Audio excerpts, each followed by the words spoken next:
할렐루야. 우리 서로 축복하십시다. 주의 이름으로 사랑합니다. 축복합니다. 승하시 바랍니다. 유대인의 교훈집인 탈무드에 보면은 이런 이야기가 나옵니다. 어떤 아버지가 아들에게 이웃집에 가서 낫을 한 자루 빌려오라 그랬어요.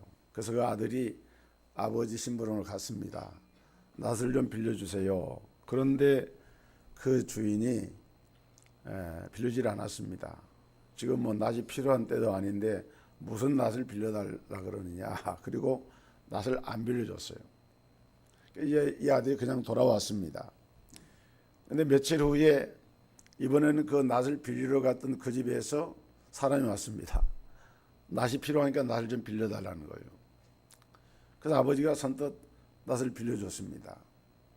그러니까 그 아들이 아버지에게 항의를 했습니다. 아버지, 저 집은 우리가 필요할 때 낫을 빌려달라 했어도 빌려주지 않았는데 왜 우리 낫을 빌려줍니까?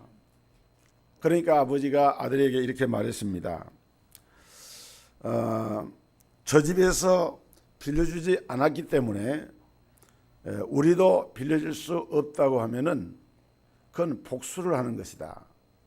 저 집에서 안 빌려줬으니까 나도 빌려주지 않는다 라고 하는 것은 그 집에 복수를 하는 것이다. 저 집에서 빌려주지 않았지만은 그럼에도 불구하고 빌려준다고 말하면서 마음은 편치가 않은 거죠. 그런 마음으로 빌려주면 이것은 증오다. 그러나 거절당했다고 하는 것을 다 잊어버리고 그 사람이 나에게 낫을 빌려주지 않았음에도 불구하고 그것을 잊어버리고 조금 더 그걸 개의치 않고 그냥 깨끗한 마음으로 이웃의 낫이 필요하다고 해서 그 낫을 빌려주는 것, 이것은 궁휼이다 이렇게 얘기를 했습니다. 여러분, 이 궁휼이라고 하는 말, 이제 어려운 한자 말인데 우리말로 쉽게 말하면은 불쌍히 여기는 마음이죠. 토마스 왓슨은 이런 설명을 했습니다. 사랑과 은혜와 긍휼, 이 세 가지는 하나님의 품속에서 나란히 자라가는 세 자매다. 뭐가요? 사랑, 은혜, 긍휼, 이 세 가지는 하나님의 품속에서 함께 자라가는 세 자매다. 근데 여러분, 얼른 생각할 때 사랑과 은혜와 긍휼이 비슷하잖아요. 어떻게 구분이 됩니까? 토마스 왓슨은 이렇게 설명을 했습니다. 사랑이 애인을 방문하는 친구와 같은 것이라면 긍휼은 병자를 방문하는 의사와 같은 것이다. 그리고 은혜가 죄 가운데 사는 사람에게 베푸시는 하나님의 애정이라면 긍휼은 죄의 결과로 비참한 상태에 있는 사람을 향한 애정이다. 이렇게 설명을 했습니다. 여러분, 긍휼은 저주받아 마땅한 죄인에게 저주하지 않는 것이에요. 무시해도 될 사람을 무시하지 않는 것입니다. 버림받아야 마땅함에도 불구하고 버리지 않는 것입니다. 바로 우리가 그런 사람들입니다.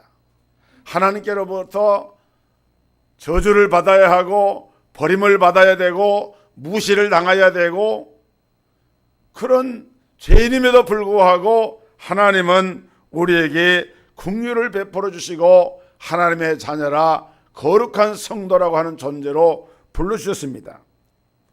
오늘 이 긍휼과 이 불쌍히 여김이 있었기 때문에 오늘 저와 여러분은 하나님의 자녀요 성도라고 하는 이름으로 오늘 우리는 살아가고 있는 거예요.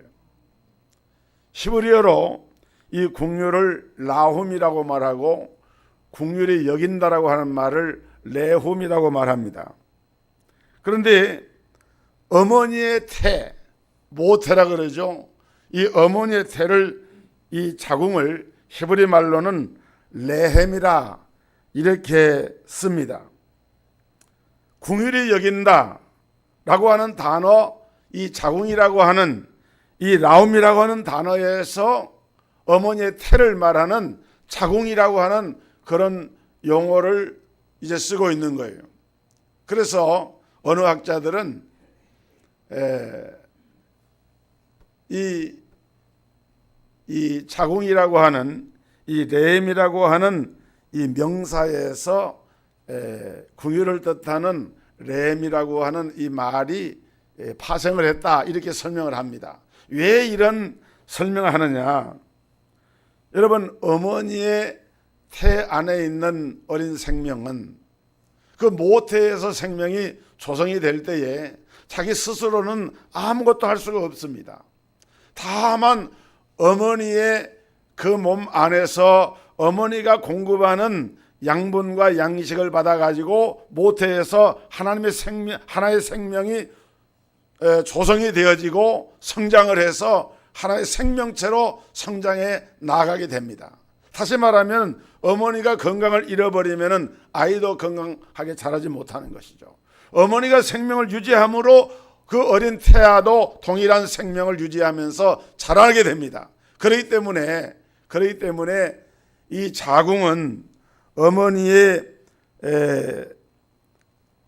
태에 들어있는 이 자식은 오직 어머니의 그 힘으로 성장을 하고 그 안에 살 때 가장 안전하고 평화로운 것처럼 오늘 하나님께서 우리 인생을 돌보시고 돌아보시는 이 일도 마치 어머니의 태와 같은 하나님의 긍휼이 있어야만이 우리가 하나님 앞에 나아갈 수 있다고 하는 것을 보여주는 그런 이야기인 것입니다.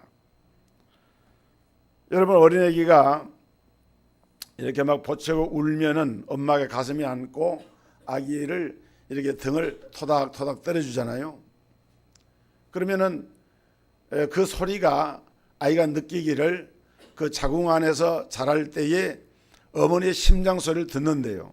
어머니의 심장 소리가 득근 하면서 이렇게 울리는 소리를 귀에서 듣고 자라는데, 아이가 이렇게 울다가 보채다가도 어머니가 이렇게 이제 품에 안고 이렇게 등을 이렇게 가만히 토닥토닥 이렇게 토닥거려 주면은 그걸 어머니의 심장 소리를 느끼고 편안해져서 잠을 잔다는 거예요. 그런데 어떤 엄마는 아기를 안고 그냥 함부로 그냥 팍팍 막 이렇게 아기를 때리잖아요. 그러면 아기가 자던 아기도 깨져, 그렇게 되면은.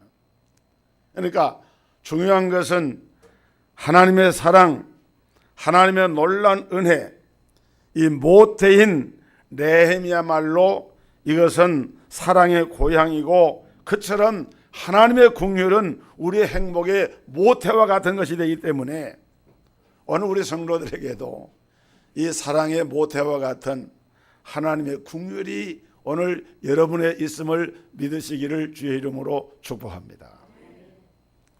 오늘 봉독한 이 본문 말씀은 우리가 잘 아는 말씀이죠. 예수님께서 저희들과 함께 저 갈릴리에서 유대지방으로 내려오셔가지고 여러 지역을 전도하시다가 예루살렘으로 들어가시면서 그 예루살렘을 들어가려고 하면은 저 북쪽에서 이렇게 내려오다 보면은 그 여리고라고 하는 지방으로 거쳐서 가시게 됩니다. 그 여리고로 이렇게 들어오시다가 거기에서 이 소경 거지인 바디메오라고 하는 사람을 이제 만나게 되고, 이 소경 거지 바디메오가 예수님을 만나가지고 예수님을 통해서 놀라운 하나님의 병 고침을 받게 됩니다. 눈을 뜨게 되는 것이죠. 그때 이 소경 거지 바디메오가 외친 말이 있습니다. 예수여, 다윗의 자손 예수여, 나를 불쌍히 여기소서. 다윗의 자손 예수여, 나를 불쌍히 여기소서. 나에게 긍휼을 베풀어 주옵소서. 이 부르짖는 이 소경거지 바디메오의 외침을 우리 주님은 들으셨습니다. 여러분, 성경에 보면은 우리 하나님은 우리 인생에게 긍휼을 베푸시는 하나님이셔요. 그래서 성경 도처에 보면은 우리 하나님은 우리에게 긍휼을 베푸신다는 말씀이 많이 나옵니다. 시편 103편 13절에 아비가 자식을 불쌍히 여김같이 여호와께서 자기를 경외하는 자를 불쌍히 여기시나니라고 했고, 요엘서 2장 18절에 그때에 여호와께서 자기 땅을 위하여 중심이 뜨거우시며 그 백성을 긍휼히 여기실 것입니다. 그렇게 말씀을 했습니다. 마태복음 14장 14절에서도 예수님도 우리를 불쌍히 여기시면서 예수께서 나오사 큰 무리를 보시고 불쌍히 여기사 그 중에 있는 병인을 고쳐주시니라, 이렇게 말씀을 하고 있습니다. 사랑하는 성도 여러분, 오늘 하나님의 그 불쌍히 여기심의 은혜가 오늘 저와 여러분에 있었기 때문에 오늘 저와 여러분들이 이 성전에 나와서 하나님을 예배하게 된 줄로 믿으시기를 바랍니다. 자, 오늘 하나님의 놀라운 이 긍휼이 우리에게 임하기만 하면은 우리 인생의 모든 문제는 문제가 될 수가 없다는 거예요. 오늘 본문에 보면은 여기 바디메오가 어떻게 주님께로부터 불쌍히 여김을 받았는가를 잘 보여주고 있습니다. 첫째로 바디메오는 예수님이 누구인가를 온전히 알았습니다. 우리가 긍휼함을 얻기 위해서는 예수님이 누구신가를 온전히 믿어야만 합니다. 바디메오는 길가에 앉아서 구걸하는 소경이었습니다. 앞을 보지 못하니까 먹고 할 수 있는 일이 없습니다. 살 수 있는 길이 없습니다. 그러니까 지나가는 사람들에게 도움을 구하는 그런 거린의 그런 삶을 살 수밖에 없어요. 그런데 이 바디메오는 앞을 보지 못하는 이런 시각장애를 가졌기 때문에 이 시각장애인들은 남다른 이런 촉각이 발달합니다. 그래서 시각장애인들은 이 손끝이 예민해요. 그래서 이 손가락 끝으로 점자를 이렇게 확인해 가지고 글도 확인하고, 점자를 배워서 글도 확인하고, 또 감각이 뛰어나기 때문에, 이런 촉각이 뛰어나기 때문에 물건을 그걸 가지고 식별을 합니다. 그 다음에 또 한 가지는 청각이 예민해요. 그래서 시각장애인들은 보지 못하는 대신에 귀가 발달해 가지고 아주 세미한 소리도 예민하게 듣습니다. 제가 어렸을 적에 저희 마을에 저보다 한 2살 나이가 더 먹은 형이 있는데 앞을 보지 못하는 소경이었어요.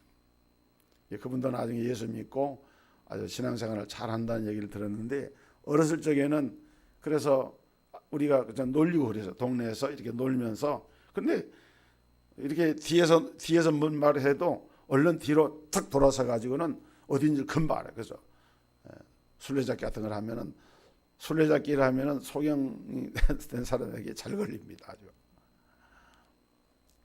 소경은 그 청각이 이렇게 예민합니다. 그래서 예수님과 제자들이 지금 그 여리고성으로 이렇게 들어오시는데 나사렛 예수시라 하는 말을 들었어요. 나사렛 예수시라 하는 말을 이 바디메오가 들었습니다. 사람들은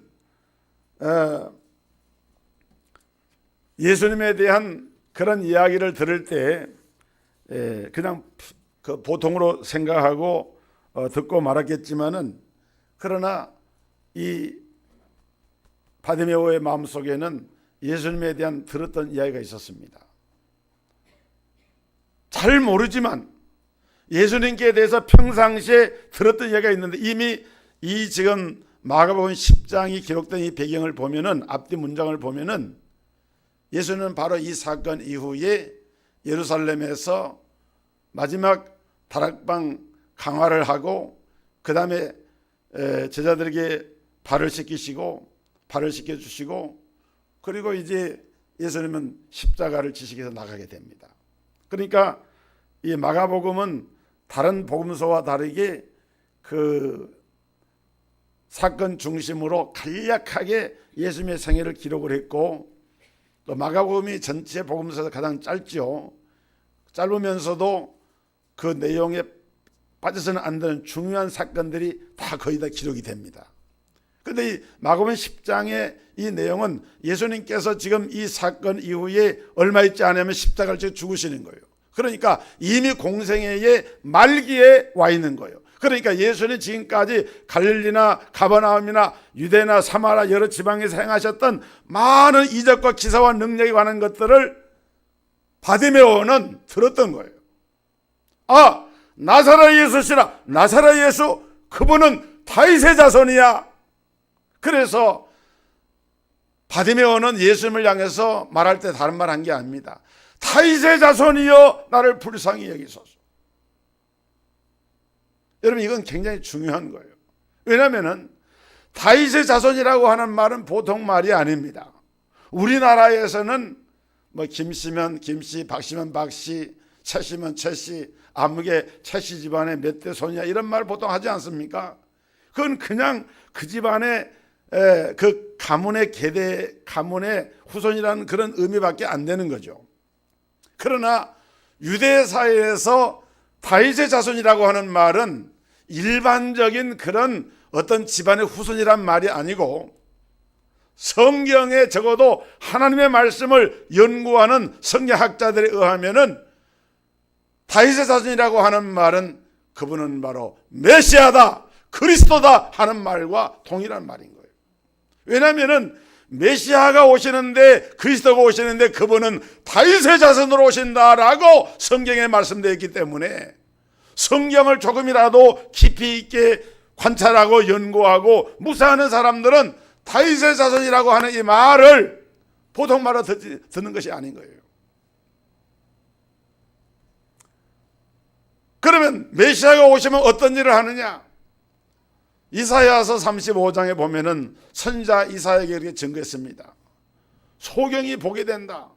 기머리가 듣게 된다. 벙어리가 말하게 된다. 그때 소경의 눈이 밝을 것이며 기머거리의 귀가 열릴 것이며 그때 저는 자는 사슴같이 뛸 것이며 벙어리의 혀는 노래하리니 이는 광야에서 물이 솟겠고 사막에서 시내가 흐를 것임이라. 메시아의 도래로 말미암아 임하게 되는 하나님의 놀라운 기적과 기사와 능력을 이사야가 그렇게 예언을 했는데, 여러분, 이 바디메오는 비록 눈은 뜨지 못하고 보지 못하는 소경이었지만은 그러나 그는 하나님의 복음을 듣는 귀가 있었습니다. 그래서 다윗의 자손 나사렛 사람 예수, 그분을 바라볼 때 그는 그 심령 속에, 그래, 저분을 내가 만나면은 내 눈을 뜰 수 있어. 왜? 메시아가 오시면은 소경이 보게 될 것이라고 말씀했으니까. 할렐루야. 여러분, 이 바디메오가 이 믿음을 가진 거예요. 다른 말로 바꿔 말하면은 바디메오는 예수님을 그리스도로 믿고 고백하는 신앙을 그 마음속에, 비록 그것이 아주 뚜렷한 것은 알지 몰라도 그 마음속에 가지고 있었다는 거예요. 여러분, 사랑하는 성도 여러분, 예수님은 위대한 성자가 아니에요. 예수님은 4대 성자 중에 한 사람이 아닙니다. 예수님은 종교의 창시자가 아닙니다. 종교의 창시자는 마호메도 있고 공자도 있습니다. 부처도 있습니다. 석가모니도 있어요. 예수님을 그런 사람들과 동일한 그런 존재 중에 하나로 이제 아는 것은, 그것은 그리스도를 잘못 아는 거예요. 여러분, 베드로가 예수님을 향해서 주는 그리스도시요 살아계신 하나님의 아들이시니이다. 바요나 시몬아, 네가 복이 있도다. 이를 내게 알게 하니는 내 혈육이 아니요 하늘에 계신 내 아버지시니라. 내가 이 반석 위에 내 교회를 세우리니 음부의 권세가 이기지 못하리라. 놀라운 하나님의 언약이 주어졌던 것처럼, 여러분, 바디메오는 예수 그리스도를 메시아로 고백하는 위대한 신앙의 고백, 다시 말하면 예수님을 바로 본 거예요. 할렐루야. 이분이야말로 천지를 창조하신 창조주시고 우리의 구원의 주님이시고 하나님의 아들이신 것을 바디메오는 그 짧은 외침 속에서 이것을 고백을 한 거예요. 여러분, 이러한 믿음을 가지고 고백하는 자에게 우리 하나님은 놀라운 긍휼을 베풀어 주세요. 여러분, 로마서 9장 15절에 보면은 내가 은혜를 베풀 적에 은혜를 베풀고 긍휼을 베풀 적에 긍휼을 베푼다 그랬어요. 그 말은 바꿔 말하면은 아무에게나 긍휼을 베푸는 건 아니라는 거예요. 세상에 수많은 사람이 있는데, 그 당시에 여리고에도 수많은 병자도 있고 소경도 있는데 왜 바디메오가 이런 고침을 받고 하나님의 능력을 체험할 수가 있었느냐? 이것이 바로 믿는 자에게, 주님을 바로 믿고 고백하는 자에게 주시는 엄청난 긍휼의 은혜인 것입니다. 모세에게 이르시되 내가 긍휼히 여길 자를 긍휼히 여기고 불쌍히 여길 자를 불쌍히 여기리라 하셨으니, 오늘 그렇기 때문에 오늘 저와 여러분들이 지금 이 시간 이 자리에 하나님을 예배하는 이 자리에 나와서 하나님 앞에 예배를 드리고 있다고 하는 것 자체가 놀라운 하나님의 이 긍휼을 잊고 있는 거예요. 엄청난 하나님의 사랑의 은혜를 잊고 있는 거예요. 찬송가 340장에 보면은 예수 믿는 것은 받은 증거 많도다. 예수 귀한 예수 믿음 더욱 주소서. 예수 믿는 것은 받은 증거 많도다. 여러분, 받은 증거가 뭡니까? 하나님께로부터 저와 여러분들이 받은 증거가 뭐냐? 하나님의 독생자 예수 그리스도를 생명의 구원의 주님으로 믿고 고백할 수 있는, 바요나 시모나 이런데 혈육이 아니요 하늘에 계신 내 아버지시니라, 이런 고백할 수 있는 것은 하나님의 은혜로 된 것이라 라고 말씀하셨던 것처럼, 오늘 저와 여러분들이 이런 고백을 할 수 있는 것 하나님의 은혜라 그 말입니다. 우리 신상원 집사님이 이 골반뼈가 이렇게 염증이 있어가지고 제가 어제 신방 봤더니 잘 걷지도 못하시고, 가서 신방 예배를 드리려고 갔더니 방에서 계시다가 나오는데 15분이 걸리더라고요. 그렇게 힘드셨어요. 그렇게 힘이 드는데도 오늘 예배에 나오셨어요. 우리가 하나님 앞에 믿음으로 기도하고 또 하나님의 살아계심을 믿고 구할 때에, 우리 신상원 집사님은 예전에 그 무서운 암병에서도 치료를 받고 하나님의 권능으로 건강을 하나님이 주셨는데, 지금 그 다리의 통증도 하나님이 치료해 주셔서 깨끗하게 강건하게 치료해 주실 줄로 믿습니다. 하나님의 권능이면 능치 못함이 없는 거예요.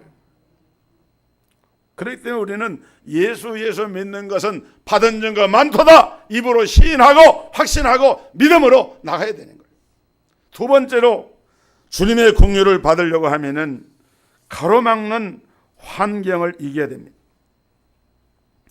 바디메오가 나사렛 예수시란 말을 듣고 소리질러 가로되 다윗의 자손 예수여 나를 불쌍히 여기소서 하고 이렇게 소리를 지르니까, 그 다음 절에 보니까 뭐라는 사람들이, 많은 사람들이, 그 많은 사람 중에는 일반 사람도 있지만은 어쩌면 서기관이나 뭐 제사장이나 또는 예수님 제자들도 거기에 가담했을지도 몰라요.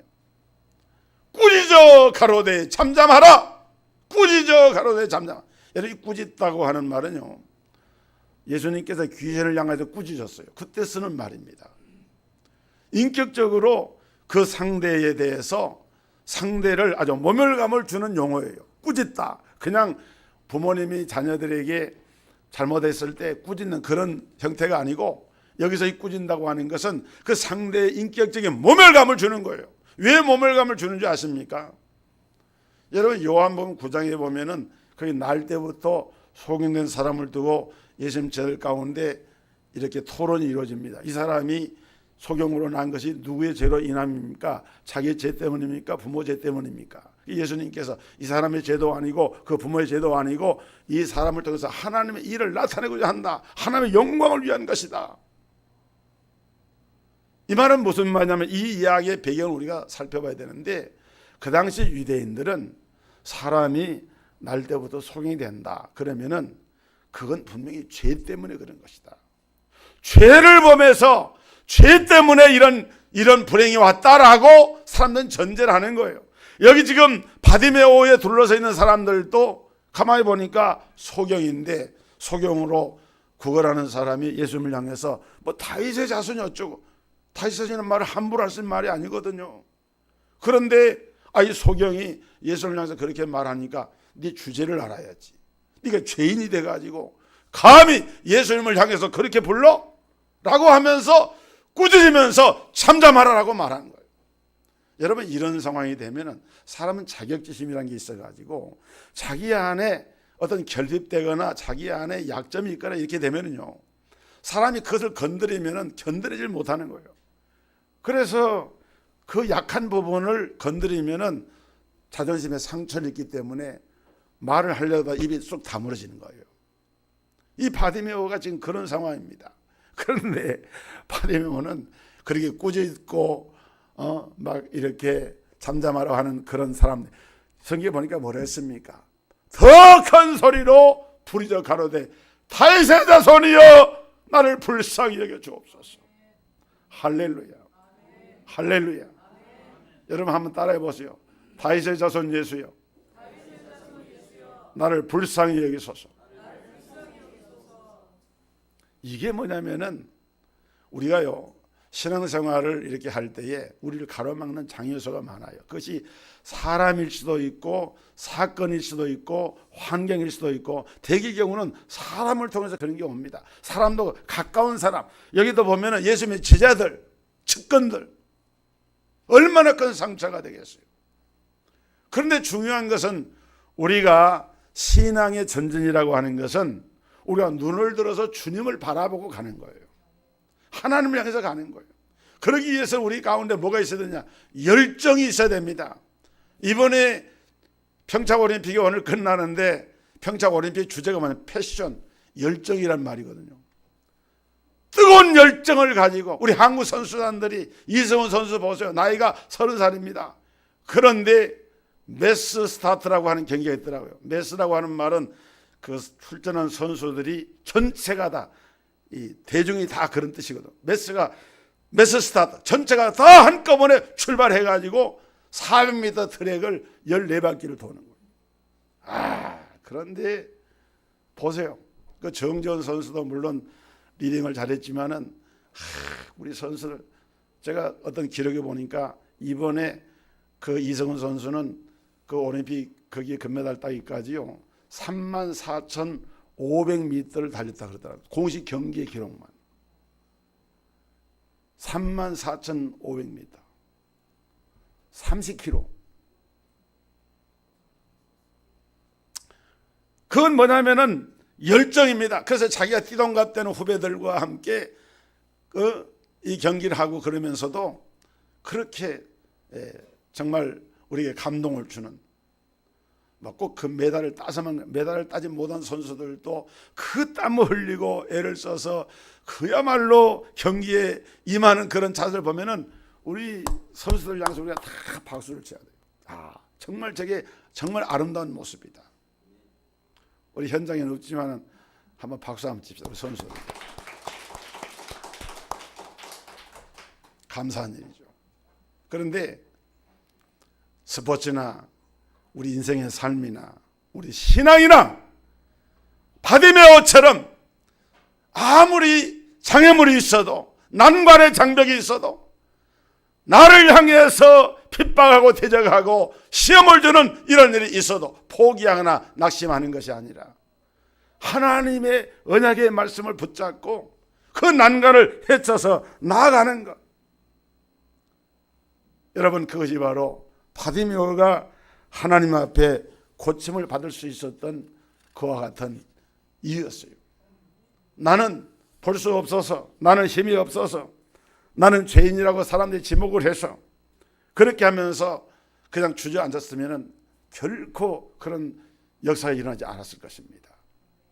여러분, 이런 원리는 우리 신앙과 삶 속에서 얼마든지 우리가 적용하고 우리 삶 속에 우리가 가져야 할 그런 신앙의 태도고 자세예요. 우리도 살아가면서 하루에도 몇 번씩 마음이 무너지고 실망이 되고 낙심할 때가 많이 있지 않습니까?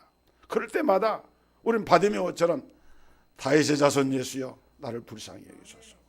믿음으로 기도하는, 짧은 기도도 괜찮아요. 다윗의 자손 예수여 나를 불쌍히 여기소서.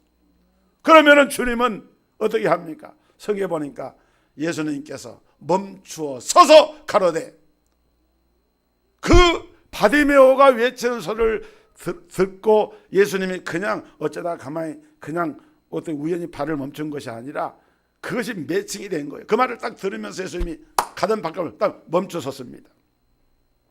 이르되 예수께서 머물러 서서 저를 부르라 하시니 저희가 그를 부르신다 하매 안심하고 이르되 안심하고 일어나라 너를 부르신다. 놀라운 현장입니다. 그 다음에 여기 이 바디메오는 자기가 구해야 할 것이 무엇인가를 바르게 알고 구했어요. 이게 중요합니다. 여러분, 예수님이 바디메오를 불렀잖아요. 안심하라 너를 부르신다. 그 말을 듣는 순간 바디메오가 벌떡 일어났습니다. 일어날 때 이 성경에 보니까 겉옷을 그냥 버리고 일어났다 그랬어요.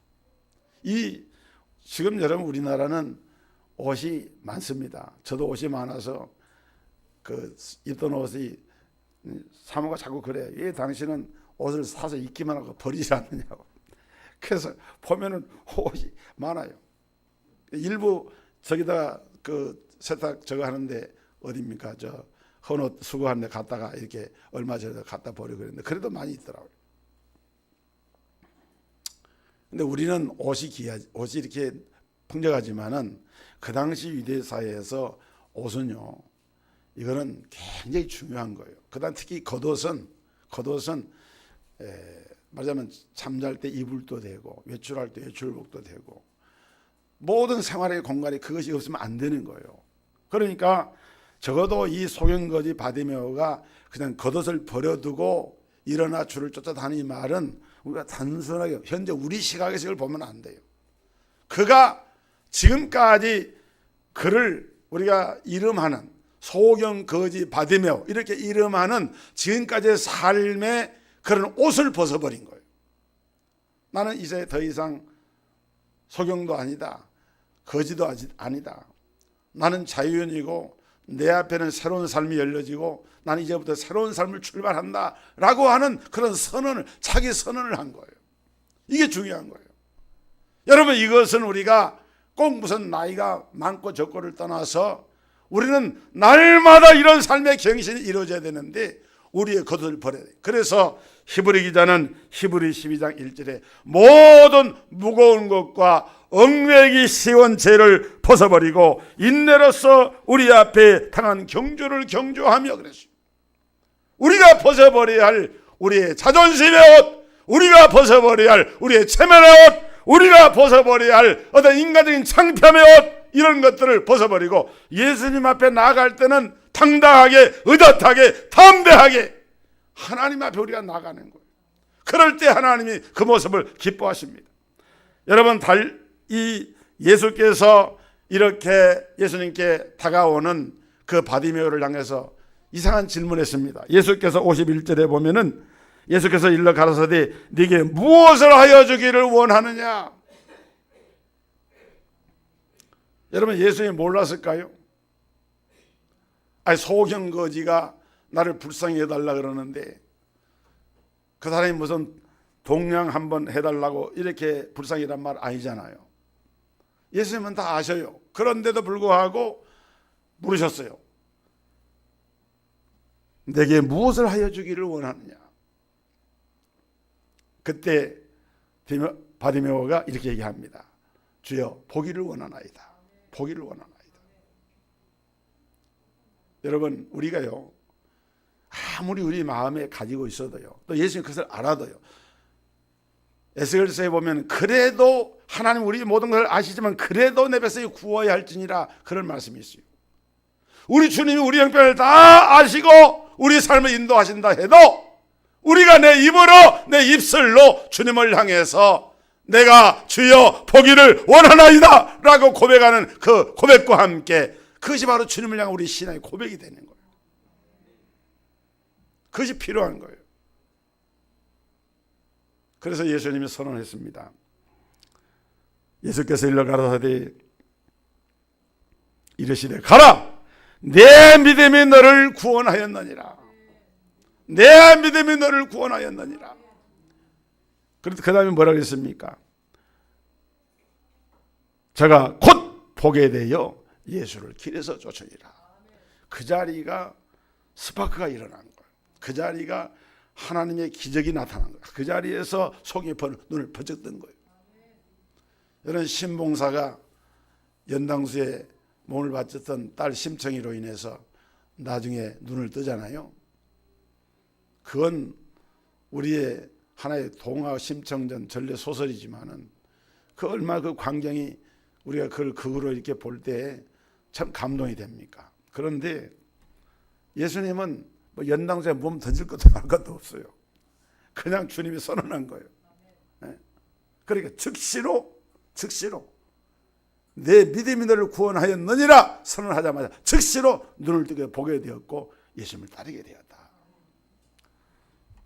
여러분 성경 에베소 1장 14절 5절에 보면은 긍휼에 풍성하신 하나님이 우리를 사랑하신 그 큰 사랑을 인하여 허물로 죽은 우리를 그리스도와 함께 살리셨고 너희가 은혜로 구원을 얻은 것이라. 거기 보면은 긍휼에 풍성하신 하나님의 사랑, 그 은혜로 우리가 구원을 받았고 하나님의 자녀가 됐다 그랬어요.